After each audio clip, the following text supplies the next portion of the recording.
Hey guys, I had a few people email me or message me on the YouTube line, and they would see the bikes in the background and ask me questions. And I thought, well, I might as well show and tell, I guess. But let's start with this one. This is a newest acquisition.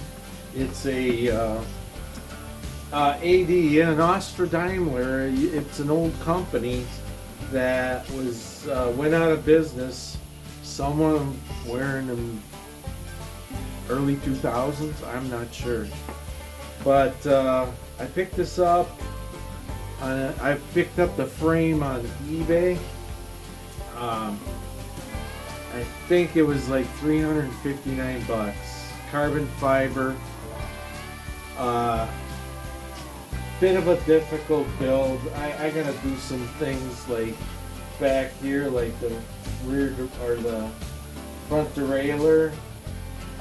I can't put a very big wheel on it because it's gonna hit that. And that's gonna. It's got. I got what? What are these? I think it says charger. I don't know.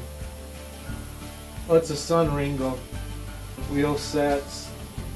Sunringo hubs with through hubs. I'm running SRAM Rival double tap. I'm not a big fan of that. It's when you shift up, it doesn't shift. You know, it'll shift down sometimes. And just I'm not a big fan of that. Got a carbon fork, carbon bars. This is a carbon fork. This is I don't know, a no name, but it specs up to a 105 crankset. I got a 105 rear derailleur. I got hydraulic 160 millimeter brakes. It's I believe it's a 10 speed. Yeah, it's a 10 speed or an 11 speed on this. I think it's an 11. But anyway, this one was I don't know, not a bad build. It's more of a cyclocross bike or an aggressive gravel bike. The geometry of it is there. I love the color. I like the color green.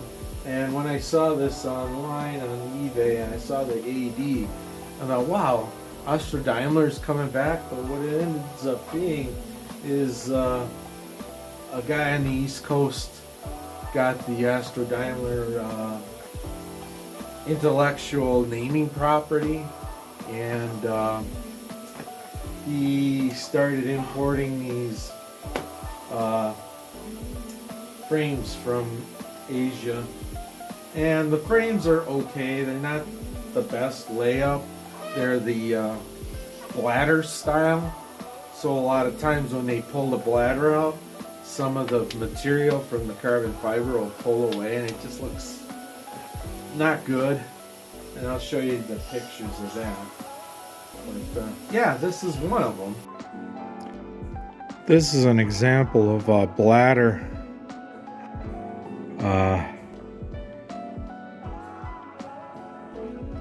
built carbon fiber frame. See a lot of rough edges,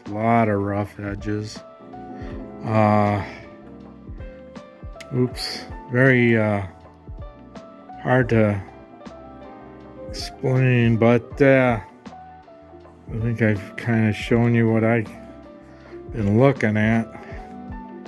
And let's see if I can light it up from underneath.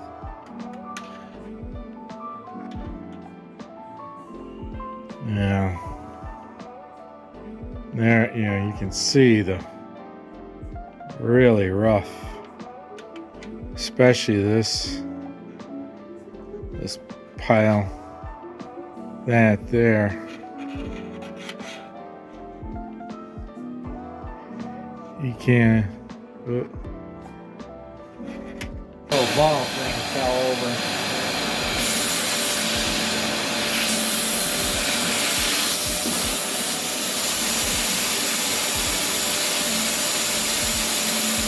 See the spring cooler? There, it's got it. That's how you get it out.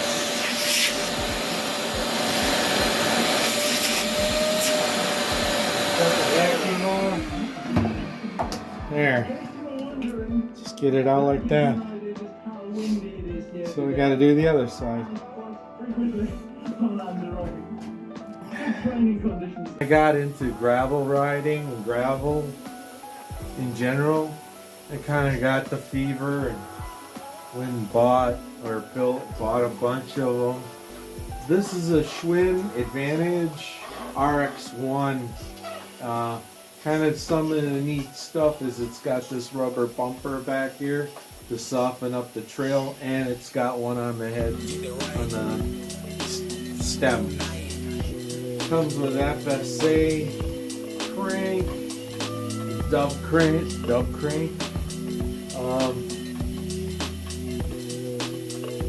It has the SRAM Rival front derailleur. I got a DRX-T back. It's a 10-speed. I got mechanical hydraulic brakes, which I enjoy. I think they're okay. I think they seem to work good. It simplifies the braking process. It does work pretty good, and it clamps on both sides, so that's kind of nice. Carbon SLX water bottle, SP Shimano pedals. I think I went with what? L2. Yeah, it's an L2. Shifters. I think, what is it? An R3. So yeah, 1, 4, 5, 6, 7, 8. Oh, it's an 8-speed. I'm sorry. It's an 8-speed.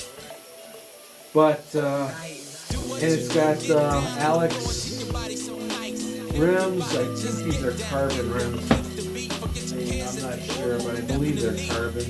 And they're I think I got them set up as tubeless.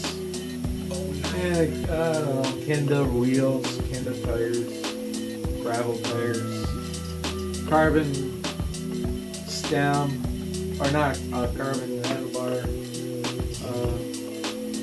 But it's just a good bread and butter. I bought this 2 years ago, and at first, the first time I rode it, I couldn't get into it.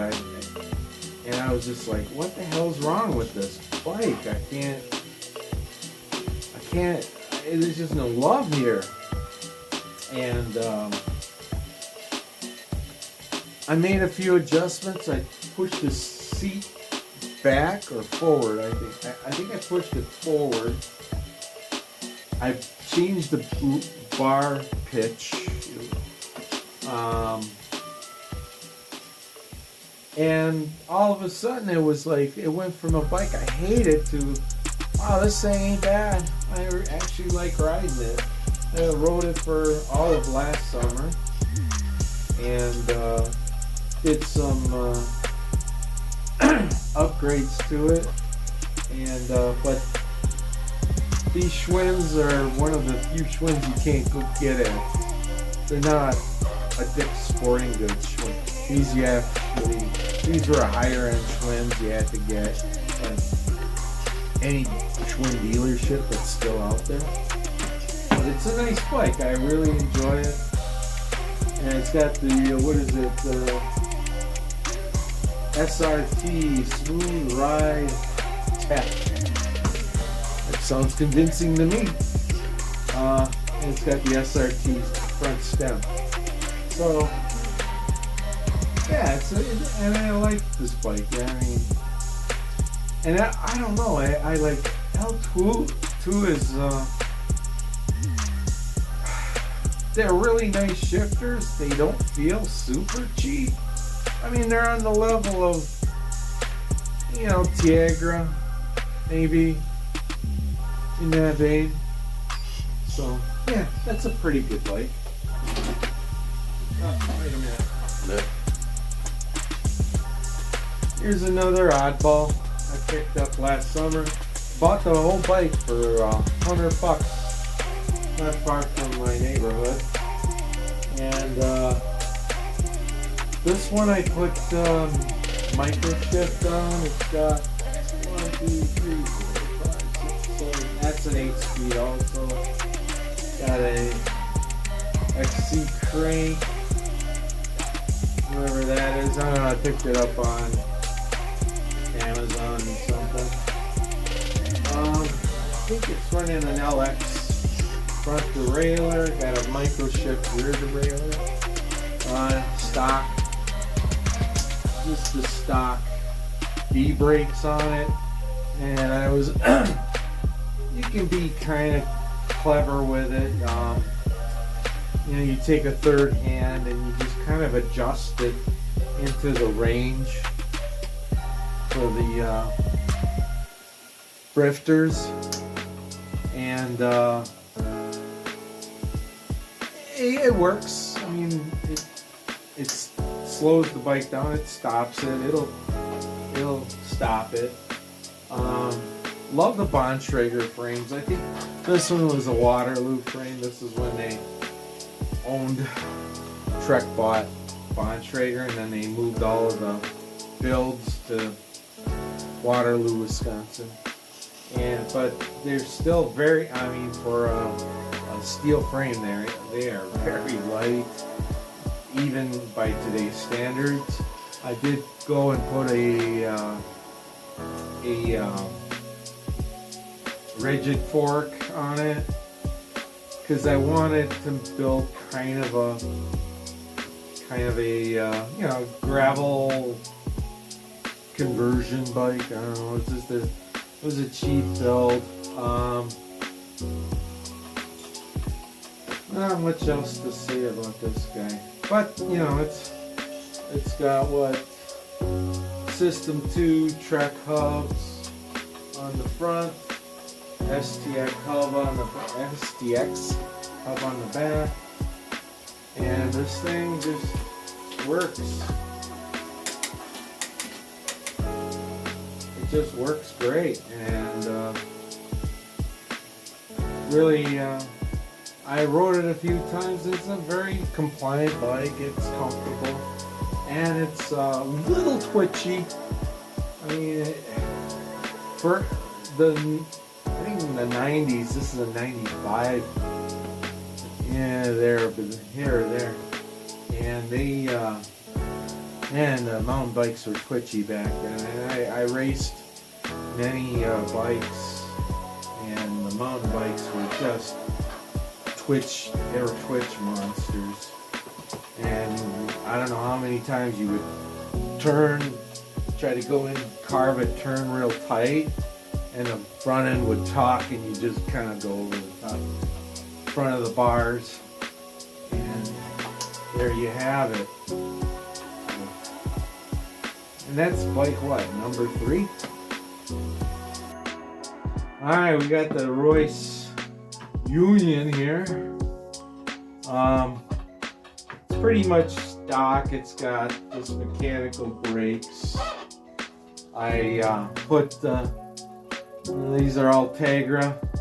I think that's a 1, 2, 3, 4, 5, 6, 7, 8, 9. 9 speed on it. You sure? 3, 4, 5, 6, 7, 8, 9, 10. It's a 10 speed. But I gotta tell you that the fork literally weighs as much as the whole frame. That is one heavy damn fork. But if you're not, like I said, if you're not a weight weenie, this bike could be yours. I built this. It's got a Celsa C-post stem. I don't know, some no-name stem here. It's got a FSA, Tempo crank set. 10-speed rear mechanical. No name hubs. Oh wait, these are there is a name. Wait a minute. Oh, it is Alex rims. It's got Alex rims. Looks like the stickers off the back one. But they are both the same. No name hubs. Oh, this one's got a SRAM front hub, but I don't know what hub is in the back. It's got carbon bars, Ultegra, and just a basic Roadmaster Seat R2 front derailleur. Little tool, STX rear derailleur, which actually looks pretty good on this bike.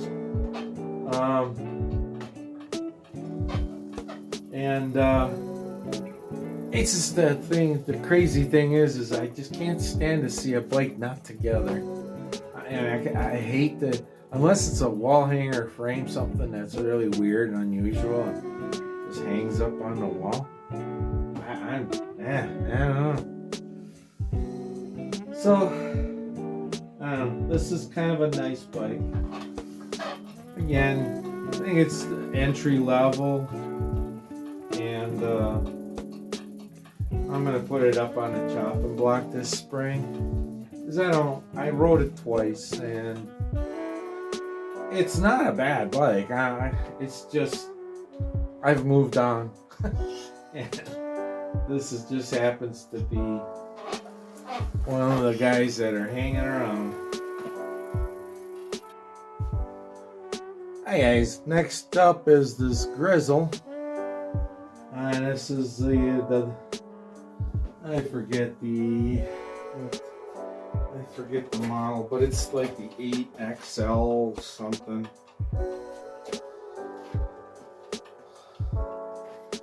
It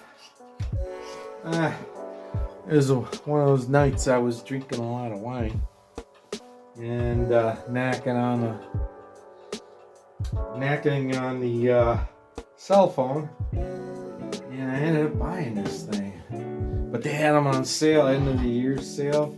They dropped the price like $800, and so this bike was retailed, I believe, right around $1,800. They were at around 23, 24. And $1,800, I was like, I'm in, I guess. So at any rate, it's a pretty nice, versatile bike.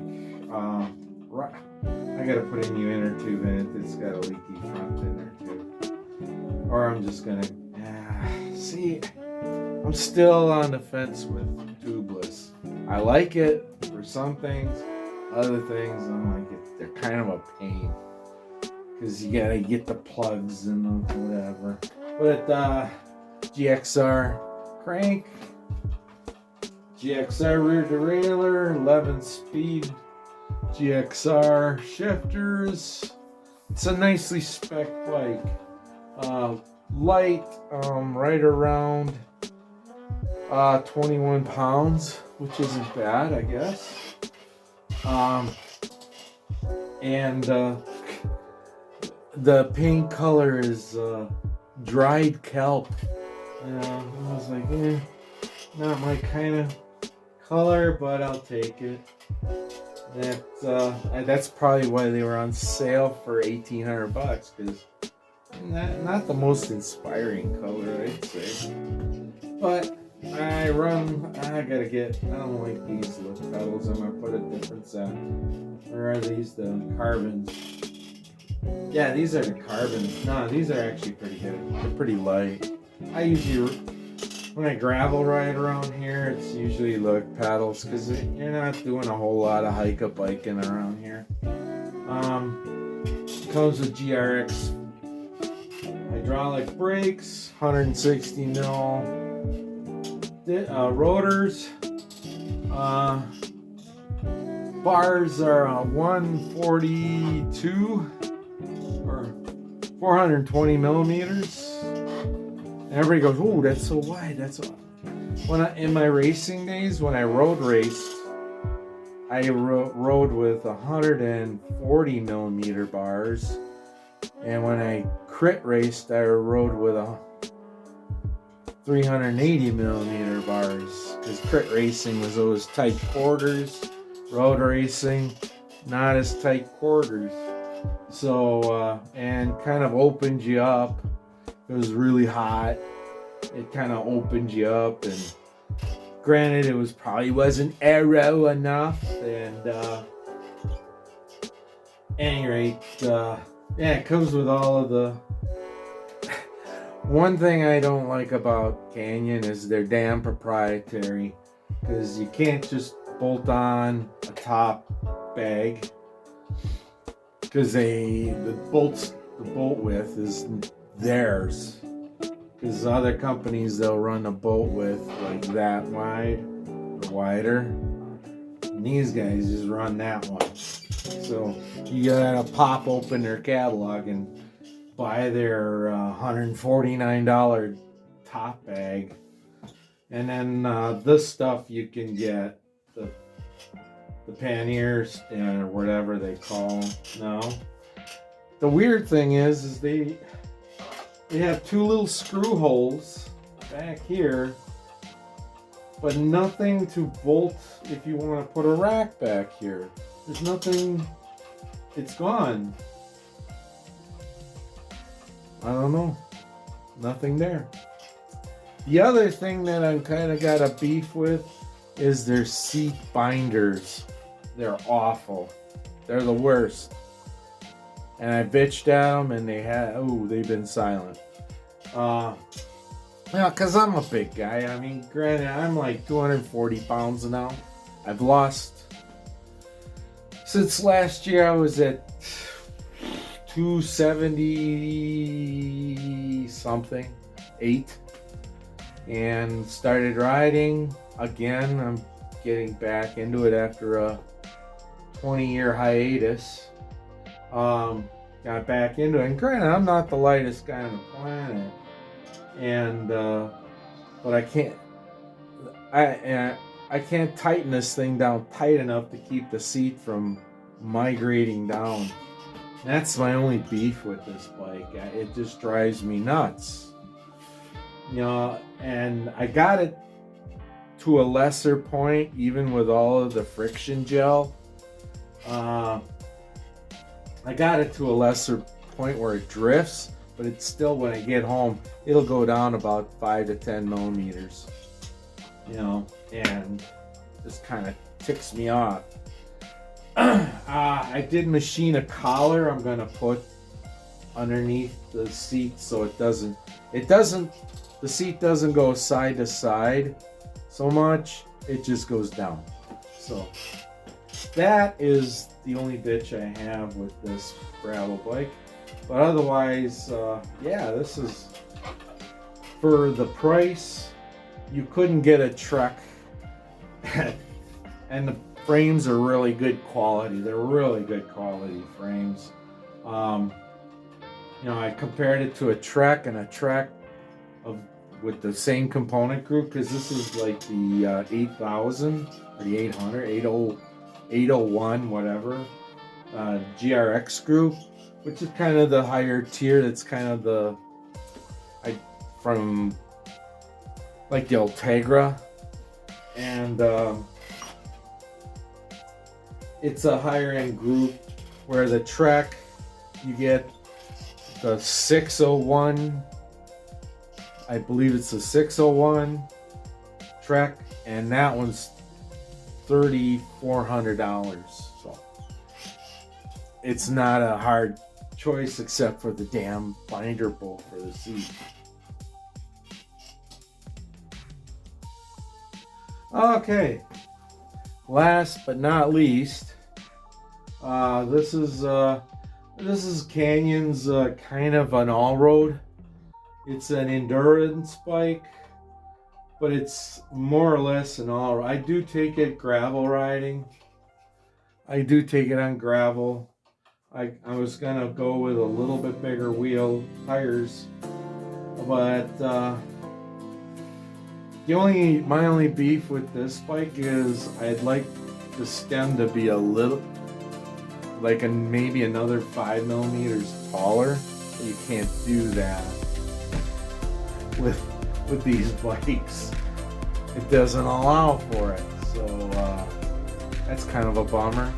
Same issue with the seat binder bolt. It's this damn. One time I'm riding and it made this tremendous pop or crack, and I thought, what the hell just happened? I stopped and I looked at the frame. And I'm looking and I'm like, man, what the hell made that noise? And I hit a pothole, or I hit a transition from a sidewalk to the bike trail, or the bike trail to the road, and there was like a little step down there. At any rate, it made this tremendous pop. And I stopped and I'm looking and I don't see anything broken or anything, but but at any rate, I kept riding and then realized the seat was banging down, it was slipping down, and that's where it made that noise. Comes with a nice, generous, I believe it's 11, 30, 32, 30, 32, 36. I'm a little flaky on that one. But it comes with a full mechanical 105 group set, 105 crank, 105 hydraulic brakes. The front one is a they're weird. The front brake is a 140 and the back brake is a 160, which is weird. Carbon water bottle cages, carbon stem and bar combination, so you can't really change the pitch of the bar. Carbon seat post. They did come with what was that? Can't think of the name. Let me see.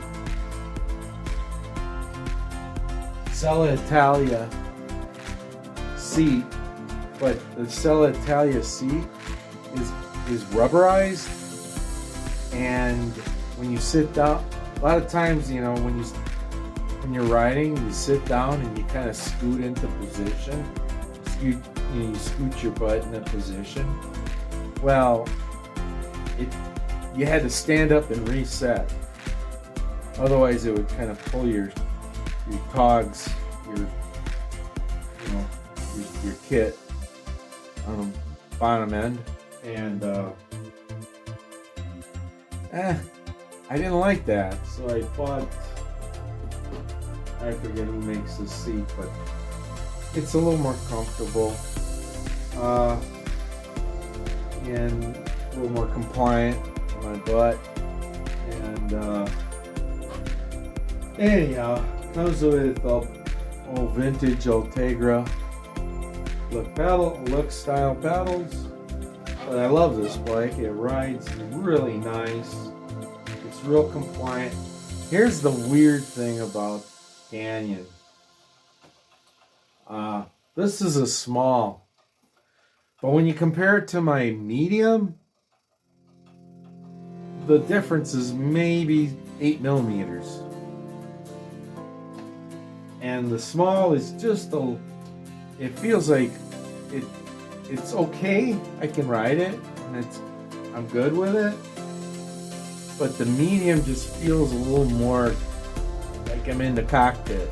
For this one, I'm more on top of it. I guess that's what you. But yeah, this was another nice bike. I think I paid. I got this one on sale also, and this one is the slate gray. Ooh, another inspiring color. Also has the two little skills for the top bag there. And I think this one comes with BT Swiss hubs and wheels, and not much else. Carbon seat post. But getting back, I think I picked this up. This was on sale also, and I believe it was right around $1,700. Which isn't bad. Because you compare it to Trek Specialized, these bikes are $3,000, and they're selling theirs for over $3,000, and just because they don't come from a big box bike company, they're able to really put some good deals out, and I recommend them. If you don't weigh 240 pounds, you'll probably be fine with binder bolts. It's just I'm having that trouble. But that's it for my I have a Ozark Trail I should show you, but it's dirty and it's mucked up from yesterday's ride, and I'm sure you all know that one was a highly modified bike. That one's got a lot of goodies on it that are way better than what I like about Ozark Trail bikes. The G1 Explorer is it's very upgradable. That one I have once again Sun Ringo rims. I have 105 rear derailleur, 105 crank, L2 shifter, 10-speed, and also it has the mechanical hydraulic brakes on it, just like the other bike there, the blue that goes anodized blue. But yeah, I'll show you that bike one of these episodes. I don't know. But next video, I hope I'll drag out all my vintage bikes I raced, bikes I crashed, bikes I raced and crashed, and we'll have some fun with that next time.